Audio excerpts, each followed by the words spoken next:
by Chasing the Rainbows with your host, Bernice Quisenberry. Hello there, survivors. This episode is called Triggers All Around. I'm flying solo this week, and we are discussing different triggers that come up when we return to society, in front of people, when we're out in public, things like that happen to us that when we least expect it. We are doing these series of segments for October's Pregnancy and Infant Loss Awareness Month. And these aren't just for us survivors because we live this every day. We already know this, but it's also for our support systems so they can know how to better support us, family, friends, colleagues, loved ones who are there in our corner to spread, how to truly comfort us in the time of need when we do need it most. And so we are discussing triggers that us survivors don't realize may be difficult until we lose our babies. And it's not things that I thought about either.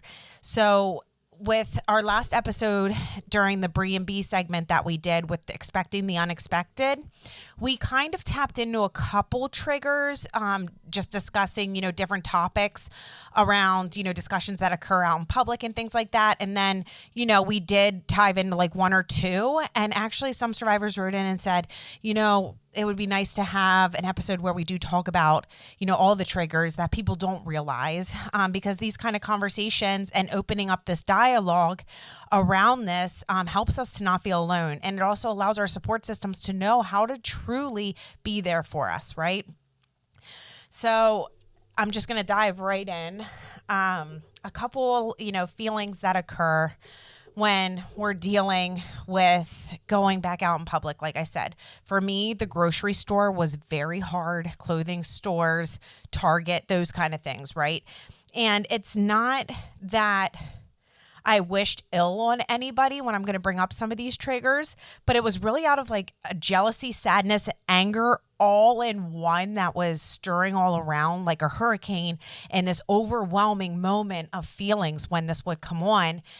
And it just like crippled me, during this time. And so one of the things right after we lost our daughter, Brooke, was seeing newborns.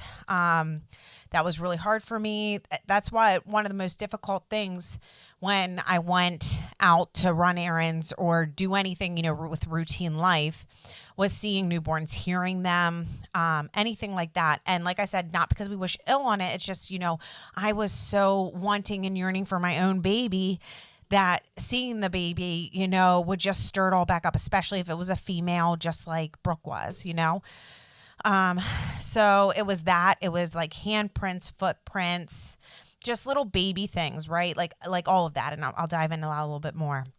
But something else too was pregnant women, because, we delivered Brooke when I was 28 weeks pregnant. And so she passed before her due date. So when I was, walking around the rest of the 7 weeks without her up until her due date and seeing pregnant women, I was like, oh, well, I should be at that point, or I should be doing this. That's what it should look like for me. And we didn't get any of those things that happened, right? Because we were robbed of it all. So like robbed of doing like the right kind of baby shower. We did have a baby shower, but it was kind of like in a rush situation, and because we thought we were going to be bringing her home and all of these things, and it just wasn't the same. It all and very grateful for it all, but it just, she passed 2 days after our baby shower, and she was in the NICU. So I had to rush from the baby shower to go in and see her in the NICU. So it's like you never were fully, enjoying these things and these moments because of the worry, the angst, all of that, right? But yeah, so seeing pregnant women for me during those last couple of weeks was extremely difficult. And then after losing her too, because then seeing them carry to full term, having babies, because, if I'm having babies, my friends, loved ones around my age are having babies and things like that too. So we have that, in common, and then seeing them being able to take their baby home and everything's okay. It's not, like I said, like we wish ill. It's just that jealousy. Like that's just what I wanted so badly, during that time. Also, our doctor's office was a huge trigger for me, and I did not realize it was gonna truly be until I had my follow-up checkup appointment, and I pulled into the parking lot, and then I just had like a meltdown. And, it's just that constant reminder of walking in those doors. Like the nurse didn't know what happened because obviously she wasn't there in the operating room when we were having our baby. So, because I was at the actual doctor's office, not, in the hospital. So then, seeing our doctor again, like all of it was just so triggersome. And then sitting in that waiting room and seeing pregnant women too. And I wish, OBGYNs, different offices would have separate areas for women that aren't pregnant and women that are pregnant, because, if we're dealing with infertility loss or fertility loss, and on an infertility journey, if we're dealing with multiple losses, if, we just went through a baby loss, pregnancy loss, anything, it's just so hard to see that and be around it. So I almost wish, that could be different. But, seeing the doctor that delivered our daughter was very, very triggering for me and hard. And I honestly couldn't do it for a rainbow baby, go back there. And that was just my own thing. So hospitals, not just, I walked one time back into the hospital after we lost our daughter, the one that she died in. And I could not go back after that. Like this overwhelming feeling, panic attacks, sweating, just anxiety, everything around it. It was so difficult. And I mean, I'm only using the word difficult because it's really hard to explain. I know listeners out there who have had to do this, you understand what I'm talking about. It's unexplainable and undescribable. Those feelings that you get, it almost feels like I'm having an outer body experience as, I'm walking, and it feels like I'm just like floating through the air, and I feel like everybody's looking at me. It's like all these feelings that are just like rushing through you, and it all then seems like it gets magnified, all these feelings, and they go from like 0 to 100 in like 2.5 seconds. So there was that. But then also the monitors and the noises. When our daughter started crashing on her monitor and all of those beeps and everything, I didn't realize this, but, when we got home, watching TV, watching the news, all of that was really triggering. Now, watching TV, because I would like to watch the medical shows and things like that, and people are crashing all the time. Monitors are going off in them and all of that. And it would always stir up all of these feelings and emotions. And then also, watching the news for some reason, like I just couldn't see any more tragedy or any more unexpected losses that were happening in our world, or, any major life events that were occurring, disasters, anything like that.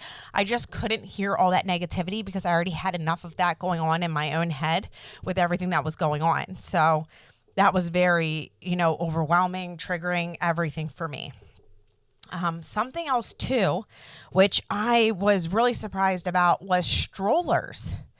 I, would walk into, a department store, Target, things like that, and I would see a stroller in there, or I would see someone walking a stroller outside, and it would just like set me off. And like I would least expect, a stroller, but it makes sense because we had our baby stroller ready because I was planning on walking and running with my newborn, my daughter. So it was just a lot of that. And then I think it brought up memories. Well, I know it did. And probably what caused this too was it brought up memories of things that I envisioned doing with her and wanting to do with her. And that's really, what made her, like I said, because I like to run. That's one of my stress relievers. That's what I consider like the way of my meditation. And so when I didn't get to do that, and then seeing these people that were able to, it just like really affected me, to the point that like sometimes I would have to like walk out with my cart just sitting there in the store and just like leaving it abandoned and walking on. I hate doing that because I worked retail when I was younger, but it is, it just is what it is. And it's for self-preservation purposes. And the same thing with, how I would do grocery pickup, and I would do things like that for self-preservation, just so I didn't have to expose myself to this, because it is so draining when we're going through these overwhelming feelings and these triggers are coming on. And then we're having these physical, mental, emotional reactions to it. And it just like completely embodies us to the point that I'm just fully exhausted and have no more energy left. And just from, the day and already all the overwhelming, emotions and feelings that I've had all day long. So it's like carrying the world on your shoulders at this point. Of course, baby aisles in stores, I couldn't go down them at all. Passing them was even hard. Seeing the words up on, aisle 15, baby aisle, it just was all of that. Baby food, just everything. I just could not see it.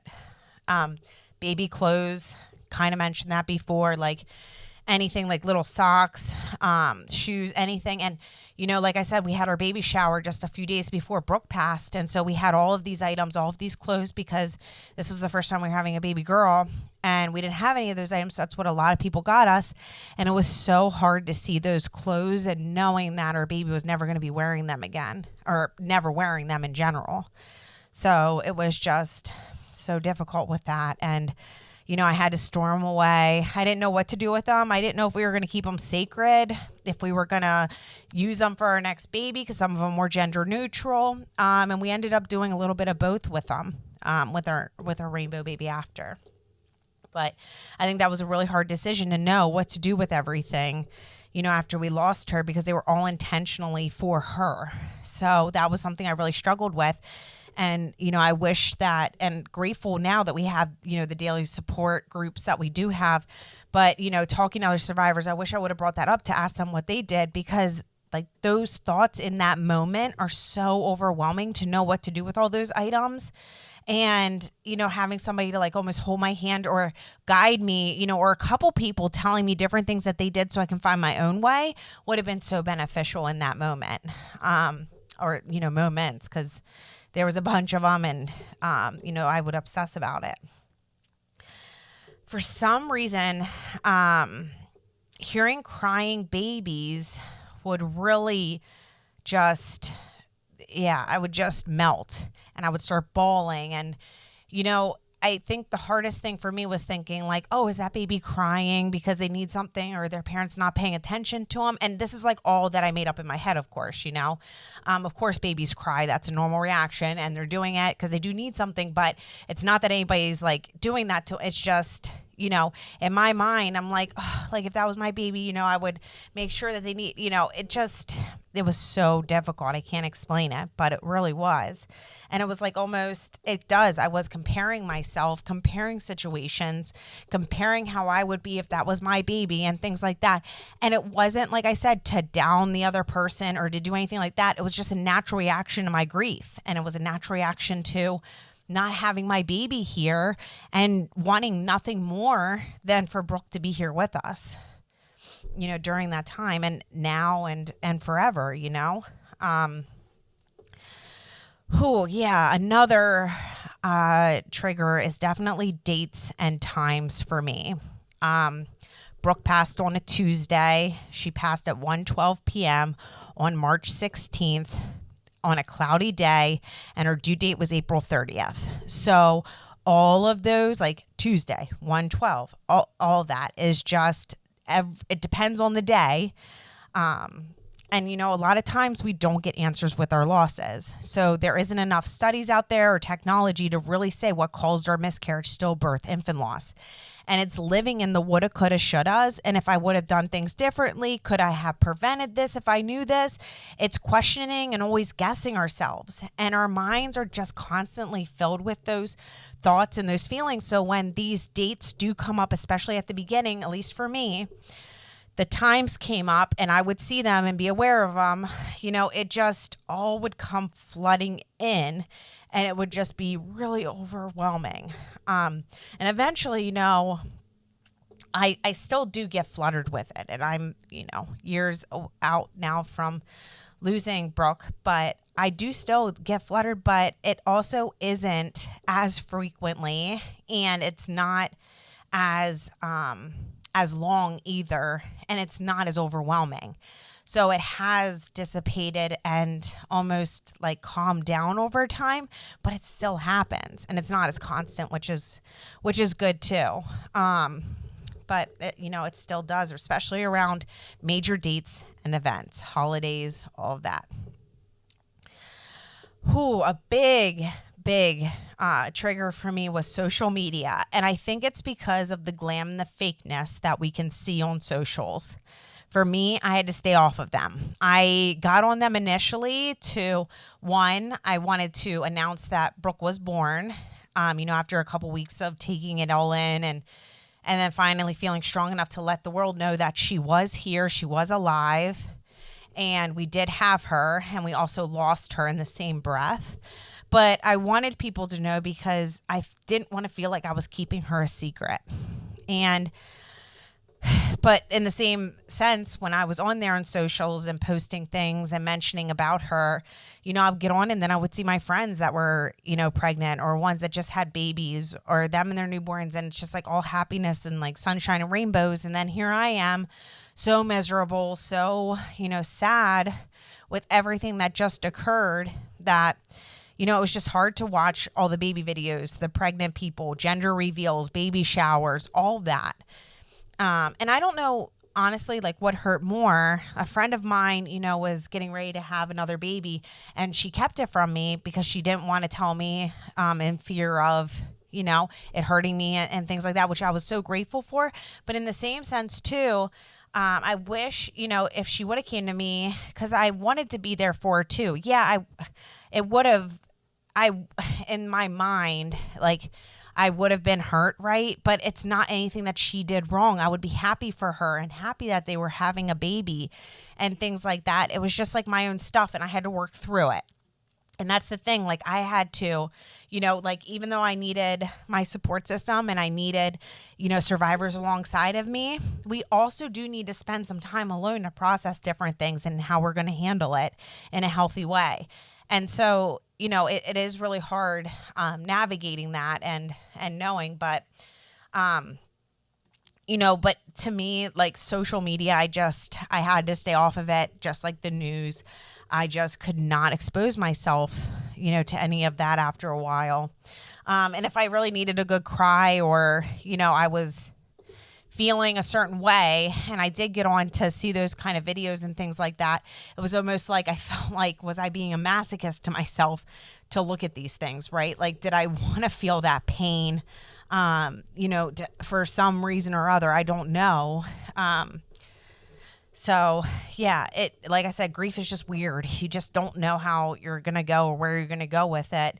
It's just whatever, feels right at that time.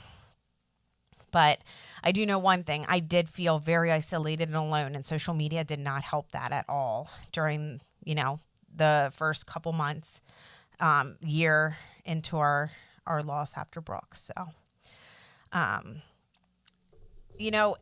something else too that was hard for me was when I did return to work, I returned in front of people and people would ask me how I'm doing. And at first, I would say like the first couple days, first couple weeks, like people were like pretty understanding when I was like not doing too good, like just lost her daughter. But then after that, people would ask and it was almost like they were just doing it to like check it off their list, because then when I was like, oh, still not doing good, still missing our daughter, still trying to deal with it and process it all. And they were just like, oh, okay, like walk away. And it would make me almost feel bad. And it got me to a point that I almost had to start like lying about how I was doing and churching things up to make others feel better, or to not get those awkward how are yous, or people like see me coming and like walking in the other direction, to like isolate myself even more. But honestly, I wasn't doing that well. Like I was still grieving. It takes, this is going to be a lifetime for me. And it's like, I need to process it. And if you're going to ask me how I'm doing, I have no bandwidth or mental capability to sit there and like lie or church things up when you're asking. But then it got to the point that it was like, you know what, it's just better if I give them a standard, I'm doing all right, or I'm doing okay, I'm doing good. Like just to say it and then just be done with it, even if, it wasn't truly how I was feeling, and then just save it for, the ones that I could be honest with and talk to. So, I think that was like really hard because I just wanted to be honest with people and didn't want to put on this fake facade, because what if I did all of a sudden have a breakdown or start crying or feel a certain way and just like need some time to myself or close my office door and not talk to anybody, you know? I thought like honesty was the best policy, but in this instance, you know, people don't like talking about baby loss. It's awkward and it's horrific. So, you know, it just made it easier to deal with people that I would see on a regular basis.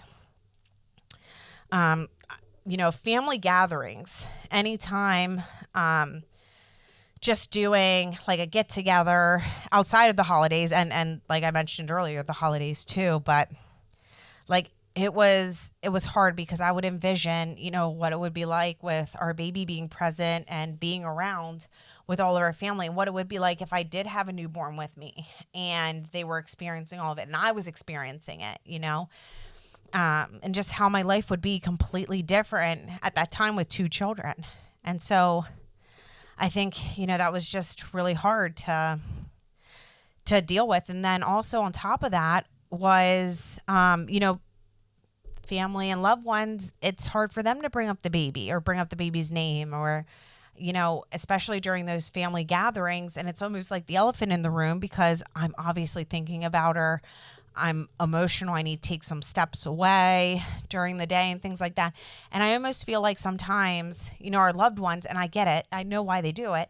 They don't want to bring it up because they don't want to make us sad or emotional, but we already are. That's the thing, because we're already thinking about all of this. And we're already dealing with it. And every family gathering and holiday, I'm thinking of Brooke, and it's more often than just the average every day. And not that I don't think about her every day, but now, you know, further away from my loss, I do. It's just not as constant. And so, but during, you know, big significant days like this, it does. It hits a little harder, you know, and being there and constantly thinking of her. And then with each, you know, family gathering, each holiday, we're getting further and further away from our baby. And, you know, we're getting away from the time that we had with them, the memories that we made, and we slowly start to forget little details about them. I was in support group the other day and actually found myself crying. And, you know, yeah, I get choked up and things like that. And if hearing other survivors, of course, because, you know, I know their pain. I feel it because I was there. I know, just like, you know, our other volunteers do. And it's like, how do you document the smell of your baby? How do you document, if you got to hear your baby, how do you document their noises that they made outside of a video? And the further away I get from Brooke, I feel like the further away I remember all of those little details, even though I tried to journal as best I could about it when she was, you know, here with us and, you know, after.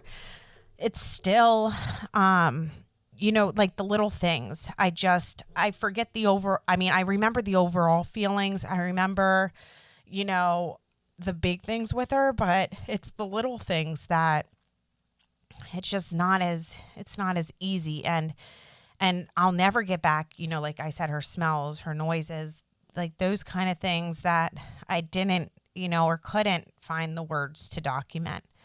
And every baby smells different, you know, and I'll never get that back. So I think it is, it's emotional. And, you know, here I am, caught me completely off guard, you know, years later.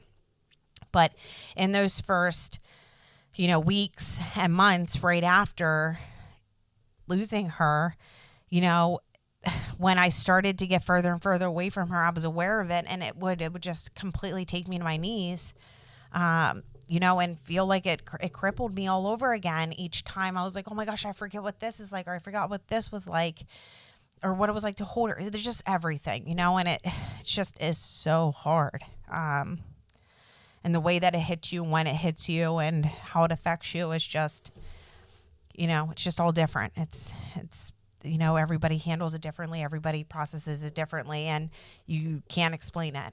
And, you know, we never, you know, get to our final destination with grief, and there just is no, end game here. So what we do like is to armor ourselves, like I said in the beginning, and we put things that work to help us cope and we put it into our toolbox so then we can pull them out and use them when we need it the most. And so, I had to learn on a whole different level than I ever did, like how to cope with this kind of loss and living with it after Brooke.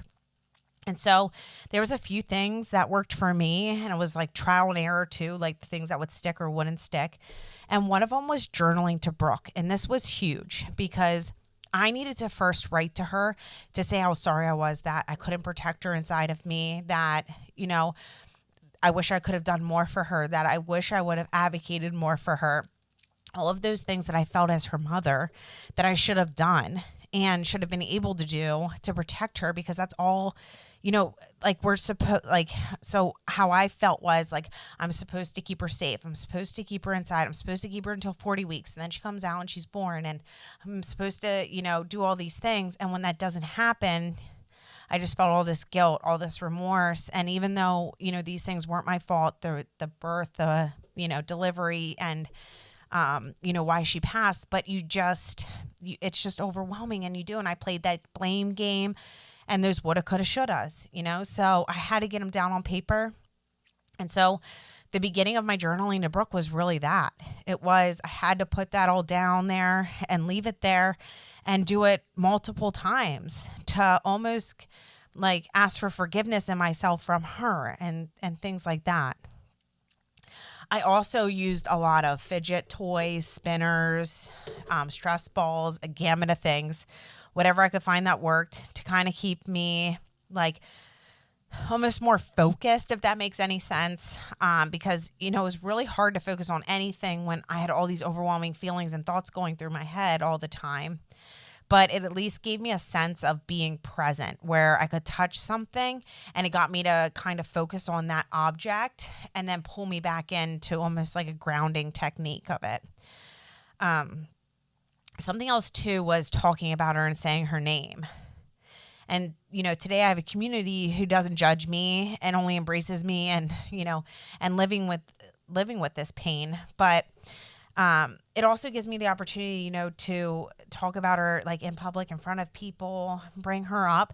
And it is so healing for me. It almost cuts my pain in half each time that I get to share about her, or share about, her story and our story together. It takes away almost that power that it has on that. And it makes it more of, the life that I had with her, and trying to, just find the beauty of her, not that situation, and of course not losing her, but just the beauty of our story together and that time that I will always cherish with her. I also took walks, and I then started to run too, and listening to music. And that, like I said, was my form of meditation. And that was something that I had to continue to do. And I still continue to do, especially during, those high stress times, because I'm trying to find healthy ways to cope. And I don't, want to turn to anything that isn't. And so it allows me to still live in the moment, be able to process it, but also in a healthy way. And I pound it out on the pavement, really, is how I do it. And then being out in nature and just taking it all in, taking in fresh air, in the sun, those kind of things. And then this is the biggest one for me, is helping others. And it's no matter if it's assisting someone at the grocery store to get items in their car, holding a door open for somebody, just like little things too. Nothing that I want credit for or anything, or like, taking a friend to an appointment, picking them up, taking them somewhere, like being there with them when they're struggling, calling to check in on a friend, making a meal for someone who is sick, dropping it off, volunteering at a nonprofit. It all makes me feel so good when I do that, and it takes me away from self. And I also say this to other survivors all the time, like especially at the beginning when we need to ask for help, because it is so hard to understand that concept of actually needing to ask somebody else, like, how did you do this, or why, or, just around that, because this is a whole new territory for us, right? And so I say, that feeling that you get when you help somebody, right? It makes you feel good.